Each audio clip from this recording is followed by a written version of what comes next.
to my party, we're just getting started. A life is a dream or a nightmare scarring. Hand me a drink cause I think I'm going all in. Get me a shrink who can catch me when I'm falling. Cover up my scars, flip the handlebars, crashing in my car, wake up in a bar. I'll be a superstar, just on my avatar. Welcome to Story Demon. I am Chris Hoke, now published author of the brand new novel Mirov, and with us is a lovely and talented Celeste Prater.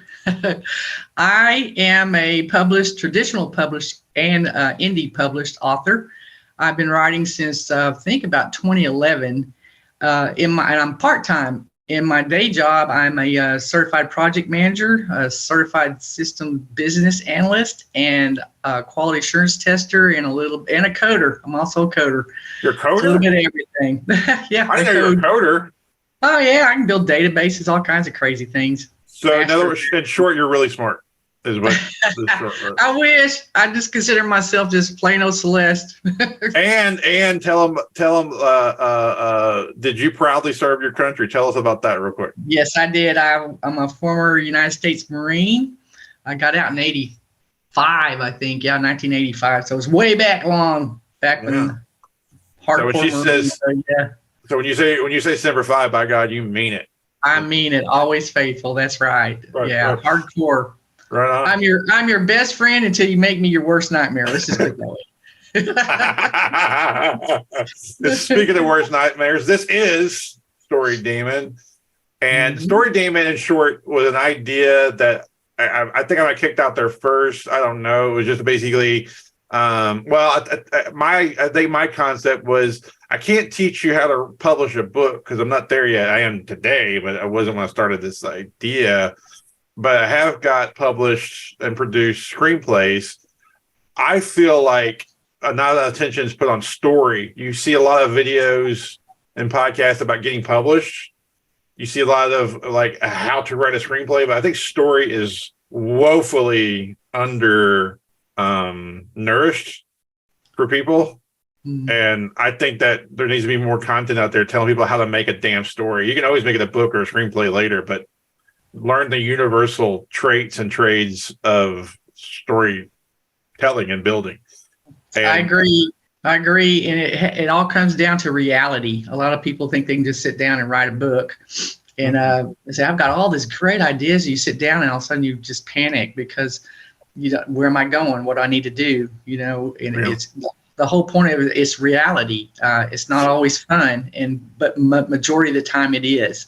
So we're just here to kind of help you along and tell you stories that happened to us and what we dealt with through the years, and also me meeting Chris and how it evolved. So I'll let him take it back again about the one day when he thought hey, I need to contact somebody. So here, I guess our story. To tell our story, I'll begin with my story. My story was I used to work a regular job back in the day, and I quit that cold turkey to I wanted to be a filmmaker at the time, and I was in I got into the micro budget indie circuit in Texas. Every state and cities and different places have regional like indie film circuits. Where the Texas, Dallas to Waco to Austin kind of has like an indie film scene, and I was in that for a while. We got stuff on Amazon Prime and TV and theater and whatnot. And I learned to write screenplays when I was a kid. I read Sid Field's book when I was like 11 or 12. Anyway, getting budgets to make movies is really hard.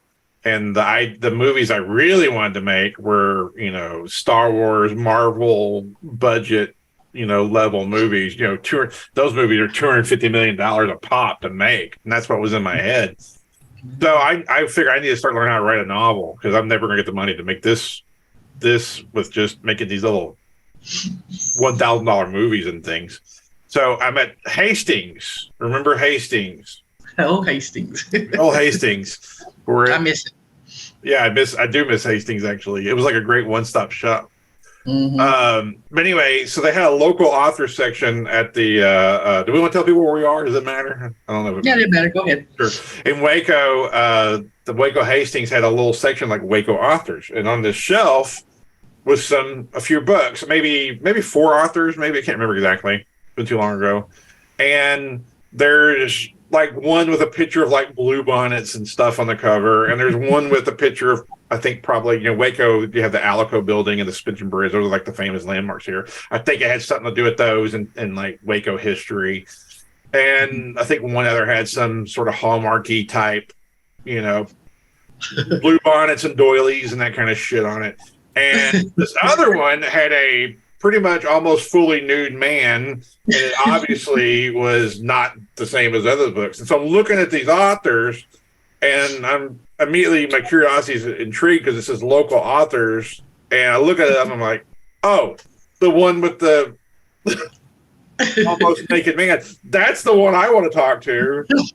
These others are boring. If she lives in Waco and she's writing that's the one I want to talk to. And I will tell you real quick, so you don't think I'm writing about naked men. I started out in the traditional publishing area with erotic romance. Yeah. And before I started doing erotic before I even wrote the first line to my first book, I read over 600 romance stories. Shades of Grey is the one that really got me going, like, I can write better than this. This is ridiculous. Right. And so 600 books, 2 years later, I wrote my first novel. And during that, I learned what not to do to the reader, what really intrigued me, what stories have been done to death in the romance area. And I came up with a whole different style of a story. And it's mine. I didn't steal from these authors. I learned from these other authors. So if you don't read other authors, you're going to be in a little bit of hurt when you start out. So learn by reading other authors. Yeah. In the genre that you want to start out with. I prefer mysteries and action and suspense, but I knew to be able to jump into the traditional publishing world, I jumped into the romance. So yeah, I wrote some sex in there, but I have a story behind the scenes. There's love before the mattress hits the back, before the back hits the mattress, and I wanted to make sure you had a good characters.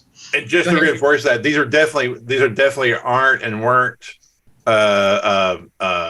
dirty books. They're romance. They're romance. And when you're looking at the shelf and you see the hunky good model, dude, the hunky model or blue bonnets. Yeah. I mean, which one? I'm straight as could be. I mean, but if she lives in Waco, which is a very, very, very conservative Bible Belt town, and she's writing that book, that's the one I need to talk to if I'm going to get anywhere. An open-minded person, basically, who's not afraid to hear shit, damn, hell, words. Well, and that's the thing. I have no interest in making faith-based material. I have no interest in making self-help material, psychological, self-improvement stuff. Yeah, exactly. I want to blow shit up and shoot people and have explosions and all that kind of stuff. Even in my romance books, I have people getting killed, stabbed, I want modern, secular, populist entertainment is what I want to create. And I was into sci-fi, so we were kind of close on that one as well, too. So yeah. I mean, contemporary sci-fi. Say again? Contemporary sci-fi, because they're really in the current world, but you deal with people that or aliens that come from another planet, so you can incorporate both of them to the best of both worlds. I mean, that's the content that interests me. I mean, I'm not putting down any of that other stuff. If people want to do that or if they want to read that, that's great. I mean, there's a market for everything. I wanted to be writing, like I said, secular, populist, mainstream entertainment is what I wanted to do. And let me jump in just real quick. A big difference between erotica and erotic. Okay, erotica is strictly about sex. Yeah, those are your porn books. Erotic romance. But yours are not. Love comes first. No, I am not erotic. I do not write porn. But in the erotic romance, I write, you'll feel like you're right there in the room, but there's love around it. There's a reason why those two people are together. So it's a big difference. Learn your genres before you start wanting to write a book. You got to understand where you're going to step your toes. Well, and the same thing can be said of about violence. I don't write, nor do I want to write snuff books. Killing just for killing's sake, that doesn't interest me. I'm not a slasher horror movie fan, or nor do I want to produce that content. It just the I want to make action. I want to make those kind of works where you have a lot of action and suspense, and are they going to make it or not? And then those are going to have violence in them, but they're not about the violence. Just like yours is. Right. Yours has love making in them, but it's not about the love. You nailed it right there. Exactly that. Tell them what happened when you decided I'm going to meet this woman. What did you do? Oh yeah, so I think I took a picture of the book, the back maybe, or something like that, to get a website or something like that, and then I just Googled you. And it reached out to you. I think probably through your website or your social media or something. Yeah, I think it was Facebook. You sent me a message on Facebook. And I was just like, hey, I'm a local screenwriter guy and wanting to write books. And I don't know, basically, in summation, I said, I don't know what the hell I'm doing. Can you just meet with me once to tell me what to at least start me on the right path? And then we might have talked for a little bit back and forth. When finally I was like, hey, can you get together? And this is kind of funny. So like I know I'm a guy and you're a woman, and I'm like, and you don't know me from Adam, and I've reached you from the internet, so I'm very aware. I have a daughter. I've got 2 granddaughters. Like I'm very aware of like, hey man, this could be a really freak weirdo. I said, I'll meet you at a restaurant. Bring your hubby. I will bring my family. That way I'm not a creepy bastard, basically. And so what we did was we met at pizza. And what I think was funny was you and I talked so long because I'm like literally taking notes, like on a piece of paper with a pen. And I'm literally taking notes. And I think we were talking so long that I think your hubby went off and wandered off, and then my family went and wandered off. They just left us alone. And we were like, hey, we don't know about this stuff. Y'all just do your thing. And I was just grilling you, and you were giving out, and I was writing everything down. And then you just sort of like, I mean, kind of like those relationships where, like, when you meet somebody, you feel like you already known them. It's kind of like that, Yeah. What'd you call me? My sister from another mister? That's how I feel. Yeah.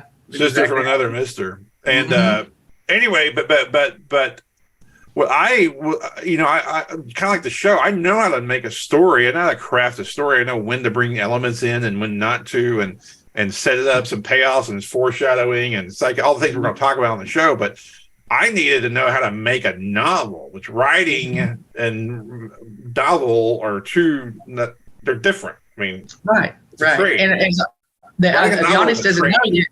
Right. And the audience doesn't know yet that it was a perfect combination of us meeting each other, because I was interested. I've been told lots of times, hey, Celeste, you need to make a novel, make a screenplay or movie out of one of your books. I'm like, I don't know how to do screenplays. Then I ran across this screenplay guy, and he's giving me helps and hints. And then I got a guy that narrated one of my mystery thriller one, criminal mystery thriller one, and he was into Hollywood, and he got interested. And you didn't make this a screenplay, so we were just a mesh of both worlds. Right. I was teaching him, and he was teaching me, so it was just a wonderful combination.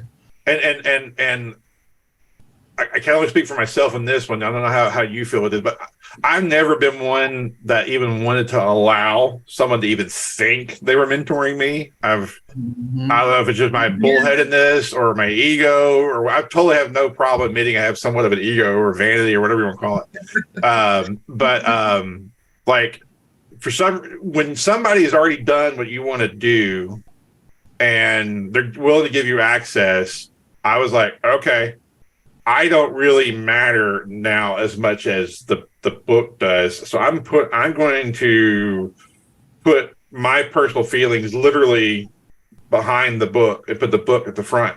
And so when you started like coaching, teaching, mentor, whatever the word you want to use, to how to make my story, because I wrote a story.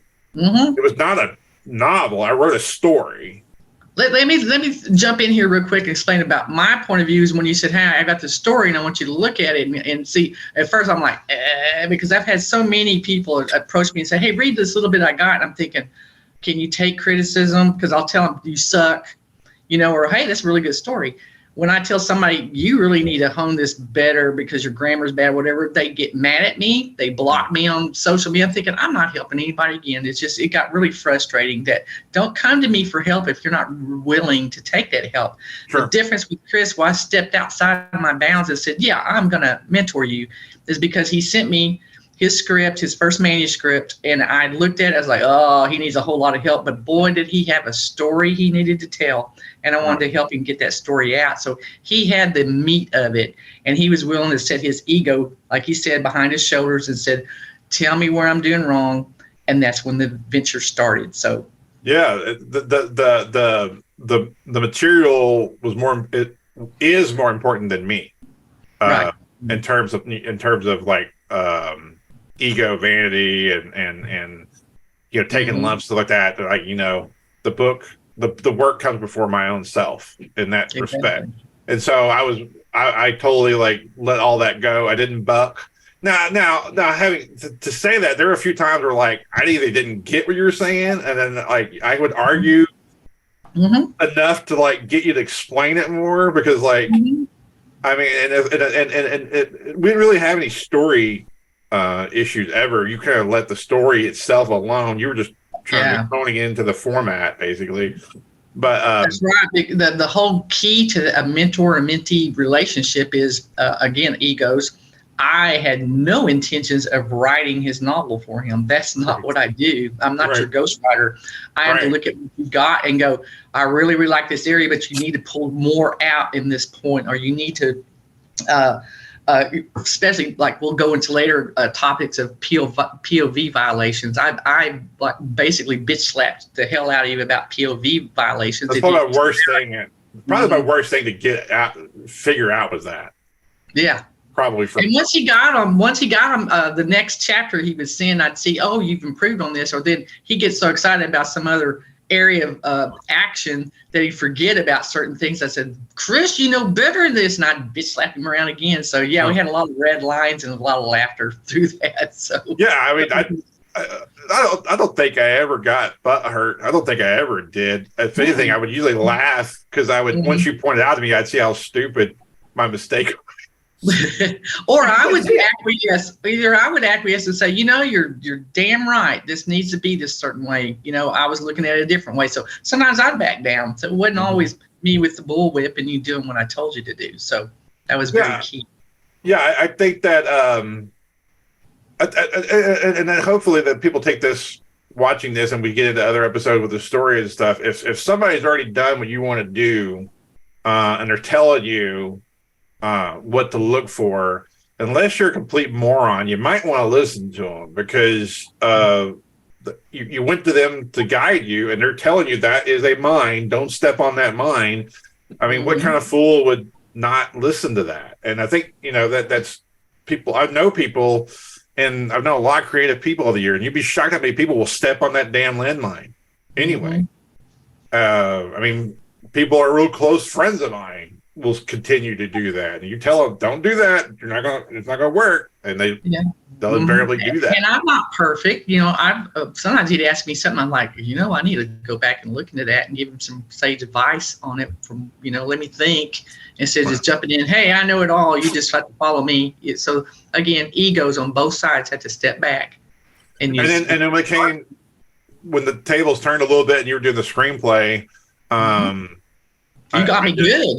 Yeah, you got me good. And I said, do not hold back, and you got me good. And it was you told me don't hold back, and I was like, okay, well, and I think that, you know, my biggest violation of the novel, I think, was POV. I kept screwing that up, and I didn't. It took me a while to even conceptually get it. I mean, I wasn't getting it, like period, for the longest. And finally, now I get it. Now I don't know how I didn't get it, but anyway. Then I think with the screenplay, what I saw was more so, even with a novel, you really have to meet certain expectations for your audience. And like it's I feel like the stakes are maybe even a little bit higher when it comes to that regard, because if you don't pay off certain things in a movie, it fails really bad. Exactly. And you pointed out things to me that I was like, I would have never thought, but it worked in the novels. So that's the difference. It works in the novel, but when you get to a screenplay, you're like, no, visual, slapping of hands on table, stuff like it. I learned a lot through that. And he learned from me about, hey, a little bit more prose. You need to, these people can't see these people that you have in your head. You need, some more prose going on. Yeah. And that'll be another subject we first need to touch on about that. Yeah. Well, I guess to sum this up, basically, what we have is a situation where you have two creative people that know how to tell stories. One knows one craft a little bit better, and another one knows another craft a little bit better, and we sort of kind of came together and formed a good working relationship, sort of a complete circle or whatever. And whatever you told me, and also I credit to Jeff Fallon, my other screenwriter partner, whatever they brought to me, because I had the meat of the story, it was there, and how to put it in the format. That screenplay went on to get into the semifinals for Blue Cat, one of the big, huge Hollywood contests. So a lot of thanks to Chris and Jeff for that. If I hadn't listened, I wouldn't have been there. Same way with Chris finally getting his big old monster epic out there too. Oh, and love that epic. and visiting. Well, can we tell the title? Yeah. Go ahead. Visiting Darkness is you can go. They can look at the book now on Amazon. They can't read the screenplay anywhere, can they? No, that's still with the contest and such, but that's not out. But yeah. But the book, and I keep hammering on her that just like, Mirov is going to be a series of books. Mm-hmm. In fact, if it got real popular, I could see how eventually some other authors would kind of like start contributing to it. I could see it could be like really big, eventually. But Max from Visiting Darkness needs to be a series. Max the Detective. And what's so funny, I wrote a second screenplay, a sequel to the screenplay. So I've got a screenplay that I need to turn into a novel now, because people are screaming at me to bring another novel for Max out. So, hey, it's fun being on both sides of the world. It really, really is. It really is. So as we progress along with this with Story Demon, basically I think I know what our focus is going to be is just about how to build a story, and we'll touch on screenplays and novels as we go here and there. But the main thing I want people to learn from this is story, because when I watch not so much a novel world, but when I watch streaming TV and movies now, the appreciation of developing good story is woefully deficient. And the whole purpose of this one session we're doing right now is to make everybody understand, or have them have an understanding of how do these two completely different people get together, and why are they talking to me? Why are they trying to tell me something? Why should I even listen to them? It's like, we've been there, we've done that. It's possible. So, if you want to listen, who cares if you don't? It's just whatever. We're here for you. That's the Marine in her. Watch her go. Damn it, I don't give a shit. Yeah, if you don't care, I don't give a shit either. That's totally the Marine. Fine. That's totally the Marine. And it's like the book. Hey, here's what you should add. Do it or don't. I don't give a shit. Yeah, exactly. Hey, if we can't be truthful to our audience, why even bother being here? Yeah. I've always hated watching some other podcasts, which is like blah, blah, blah, blah, blah, blah, blah. And they're not really understanding, who am I talking to? I'm talking hopefully to people who say, I've always wanted to write a novel, or I have some novels out there and then nothing's happening with them. How can I improve them? What did I miss? It's like, if you want to listen, fine, come here. Mm-hmm. I'm not here to make money off of you or anything. I'm just, hey, we've got some knowledge. We want to share it out there in the world. Our little 15 seconds of fame, or whatever the call is. Just, hey, we're experienced. Listen. I want storytelling across the board to elevate, because. Especially I think in movies, not so much streaming's pretty good and healthy, but your 8 episode, multi-season shows, those are pretty good these days.